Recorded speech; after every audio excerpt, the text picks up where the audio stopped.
दोस्तों आज number series के टॉप 10 क्वेश्चन को सॉल्व करेंगे। ये question SSC GD, railway, UP police, CSAT, UPSI आदि एग्जाम में आते हैं। दोस्तों आज के प्रश्न जीरो से एडवांस लेवल तक की होंगे।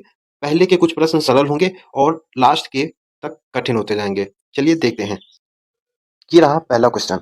दोस्तों आप लोग कोशिश कीजिएगा कि मेरे सॉल्व करने से पहले आप इसे सॉल्व करने का प्रयास करें और इसका उत्तर कमेंट करें। चलिए जानते हैं पहले सवाल को। 12 के बाद 7 आ रहा है, यानी कि यहाँ पे माइनस हो रहा है, -5। 7 के बाद 21 आ रहा है, यानी यहाँ पे प्लस हो रहा है, यानी प्लस के 14। फिर यहाँ पे माइनस हो रहा है, यानी फिर यहाँ पे -5 हो रहा है, फिर प्लस हो रहा है, यानी यहाँ पे 14 प्लस हुआ है। तो इसके बाद क्या होगा? इसके बाद यानी माइनस प्लस हो रहा है, तो यहाँ पे माइनस के 5 होगा। 30 में -5 करेंगे, आंसर आएगा 25, यानी आपका सही उत्तर होगा बी। दोस्तों पहले ही क्वेश्चन की तरह इसे भी सॉल्व करेंगे। इसमें भी प्लस हो रहा है, माइनस हो रहा है, फिर प्लस हो रहा है, फिर माइनस हो रहा है।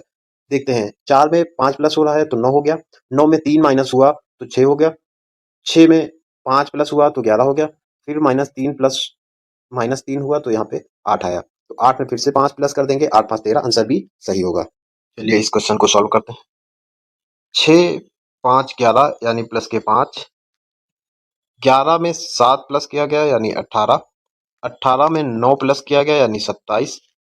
तो यहाँ पे 2 2 का प्लस किया जा रहा है, यानी 9 2 11, 11 27 में 11 प्लस किया जाएगा तो आंसर आ जाएगा 38। आपका सही उत्तर होगा डी। दोस्तों इस तरह का सवाल आए तो उसमें क्या करना होगा, चलिए जानते हैं। जब बहुत बड़ी बड़ी संख्याएं आने लगे तो उसमें या तो क्यूब होगा या फिर स्क्वायर होगा। देखते हैं, जैसे कि ये 8, 8 2 का क्यूब होता है, 27 3 का क्यूब होता है, 64 4 का क्यूब होता है, 125 5 का क्यूब होगा, यानी इसके बाद आएगा 6, 6 का क्यूब होता है 216। आपका सी आंसर बिल्कुल सही है। इस क्वेश्चन को सॉल्व करते हैं। इसमें 5 प्लस हो रहा है, यानी कि 11 हो गया, और 11 में 7 प्लस हुआ 18 हुआ, 18 में 9 प्लस हुआ तो 27 हो गया। तो 27 में कितना प्लस होगा? तो यहाँ पे प्लस दो चल रहा है, यानी कि 9 में प्लस 2 कर देंगे, यानी 11, 11 प्लस 27, आंसर आ जाएगा 38। आंसर डी सही है। अब इस क्वेश्चन को देखते हैं। 1 के बाद 4, यानी कि यहाँ पे प्लस के 3 आए हैं, फिर उसके बाद 9 5, यानी प्लस के 5 आया है, फिर उसके बाद है 16, यानी कि यहाँ पे आया है प्लस के 7। तो इसके बाद क्या होगा, यानी प्लस के 9 आएगा, 6 और 9 हो जाएंगे 25, यानी कि सही उत्तर होगा बी। दोस्तों चलिए देखते हैं इस क्वेश्चन को कैसे सॉल्व करेंगे। 3 यहाँ पे 9 आएगा, यानी 3 को अगर 3 से गुणा करेंगे तो यहाँ पे 9 आ जाएगा, 3 तरह की 9। 9 को अगर 3 से गुणा करें तो यहाँ पे 27 आ जाएगा।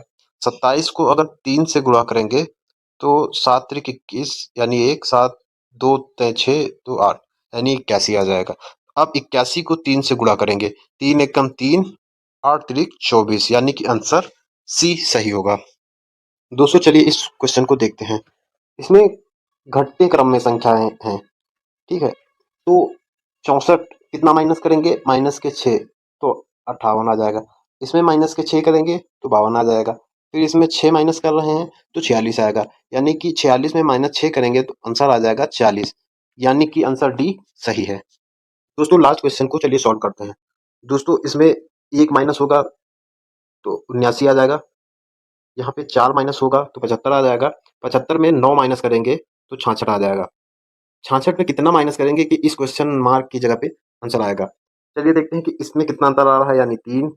4 में 5 प्लस करेंगे तो आएगा 9, 9 में 7 प्लस करेंगे तो यहाँ पे आ जाएगा 16, यानी कि 66 में अगर 16 माइनस कर देंगे तो इस क्वेश्चन मार्क की जगह पे आंसर आ जाएगा। तो 66 में अगर 16 माइनस करेंगे तो आंसर आएगा 50, यानी कि यहाँ पे क्वेश्चन मार्क की जगह पे 50 आएगा। और यहाँ पे 9, 16 9 25, 25 को 50 में माइनस करेंगे तो आंसर 25, यानी कि आंसर डी सही है।